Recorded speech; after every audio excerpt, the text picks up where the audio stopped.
নমস্কার, আপনাদের সবাইকে পাপিয়ার হেসেলের সাদর আমন্ত্রণ। আজকে চলে এসেছি আলু পরোটার রেসিপি নিয়ে। তো চলুন শুরু করা যাক। প্রথমে এখানে আমি 1.5 কাপ মতন আটা নিয়েছি, আর গমের আটা, আর তার সঙ্গে নিয়ে নেব 1 কাপ মতন ময়দা। নিয়ে এর ভেতরে দিয়ে দিচ্ছি সামান্য পরিমাণে একটুখানি লবণ, আর দিয়ে দেবো 2 টিস্পুন মতন রিফাইন তেল। দিয়ে এটাকে ভালো করে ময়াম দিয়ে নেব। আটা আর ময়দা দুটোই দিচ্ছি, আপনারা চাইলে শুধু আটা কিংবা শুধু ময়দারও করতে পারেন। এটাকে ভালো করে ময়াম দিয়ে জল দিয়ে এটাকে নরম করে মেখে রাখবো। যেরকম রুটি করে ঠিক একই রকমভাবে, বা লুচি করে সেরকম একই রকমভাবে করে নেব।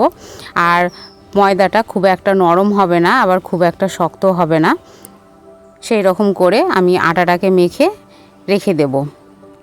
এরপরে আমি নিয়ে নিচ্ছি আলু। এখানে আলুটাকে সেদ্ধ করে নিয়েছি। এখানে হাফ কেজি মতন আলু রয়েছে, আর তার সঙ্গে নিয়ে নিয়েছি কুচনো রসুন। এখানে 5 থেকে 6 কোয়া রসুন রয়েছে, 2টো মাঝারি সাইজের পেঁয়াজ সেটাকে কুচিয়ে নিয়েছি, আর কাঁচা লঙ্কা 6-7টি সেটাকেও কুচিয়ে নিয়েছি। নেবার পরে লবণ নিয়ে নিলাম এর ভেতরে, আর আলুগুলোকে মাখিয়ে নেব। রসুন, পেঁয়াজ আর কাঁচা লঙ্কা লবণ দিয়ে ভালো করে আলুটাকে মাখিয়ে নিতে হবে। এক কথায় আলু সেদ্ধ যেরকম মাখে সেই রকমই মাখিয়ে নেব, শুধু তেলটা দেব না এর মধ্যে। মাখিয়ে নেবার পরে এখানে আটা থেকে লেচি কেটে নেব। লেচি কেটে নিয়ে এটাকে গোল গোল পাকিয়ে নেবার পরে এর ভেতরে বাটির শেপে দিয়ে নিয়ে বাটি শেপ করে নিচ্ছি। দেখুন, আটাটাকে শেপে করে নিয়ে আমি যে আলুটা সেদ্ধ মেখে রেখেছিলাম সেই সেদ্ধ আলুটাকে এর ভেতরে পুর হিসেবে দিয়ে দেব। দিয়ে মুখটা বন্ধ করে আমি এই পরোটা বেলে নেব। এই যে দেখুন। আর আজকের রেসিপি যদি আপনাদের ভালো লেগে থাকে অবশ্যই লাইক করবেন, কমেন্ট করে জানাবেন, শেয়ার করবেন বন্ধুবান্ধব আত্মীয়দের মাঝে, আর সাবস্ক্রাইব করে অবশ্যই আমার পাশে থাকবেন। এই যে দেখুন, পুরটাকে সেই আটার ভেতরে ভালো করে পুরে নিচ্ছি। এই যে দেখুন, আটার ভেতরে পুরটাকে পুরে নিয়ে মুখটা ভালো করে বন্ধ করে দিয়ে এটাকে আমি পরোটার শেপে বেলে নেব। এই যে দেখুন, হয়ে গেল। এই রকম করে আমি সবগুলোকে এক এক করে পুরগুলোকে ভরে নেব। এই যে দেখুন, হয়ে গেছে। এরপরে আমি এটাকে বেলে নিচ্ছি। একটু আটা আমি এর ভেতরে লাগিয়ে নিয়েছি, নিয়ে এটাকে ভালো করে বেলে নিতে হবে।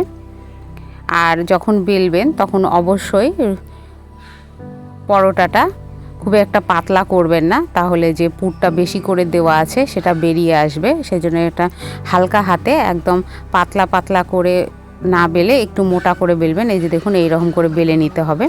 এরপর তাওয়ায় আমি রিফাইন তেল দিয়ে নিচ্ছি। তেলটা গরম হয়ে গেলেই আমি পরোটাগুলোকে এক এক করে ভেজে নেব। ভেজে নিলেই রেডি হয়ে যাবে আলুর পরোটা। এটা সকালের টিফিনে কিংবা সন্ধেবেলার ডিনারেও আপনারা খেতে পারেন, আর দুর্দান্ত লাগে খেতে। খুব সহজে ঝটপট, খুব বাড়িতে থাকা খুব কম উপকরণ দিয়েই তৈরি করে নিতে পারেন। এই যে দেখুন, পরোটাটাকে এরকম করে সেঁকে নিচ্ছি। আপনারা যদি চান এটা ঘিয়েও সেঁকতে পারেন, ঘিয়ে সেঁকলে আরও বেশি টেস্টটা ভালো হবে। এই যে দেখুন, পরোটাটা আমার সেঁকা হয়ে গেছে। এই রকম করে বাকিগুলোকেও আমি সেঁকে নেব, তাহলে রেডি হয়ে যাবে আলুর পরোটা।